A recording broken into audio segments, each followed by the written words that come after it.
Don't get her size confused with her power, you guys. This hairdryer is the smallest but quietest and nicest hairdryer I've ever used. It has 3 different modes here on the back.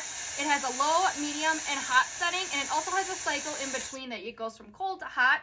But this uses negative ions, so this is going to help with static electricity and smoothness of your hair. It also comes with 2 attachments that just magnet right on. Super easy to use. Also love a diffuser if you have that curly or textured hair.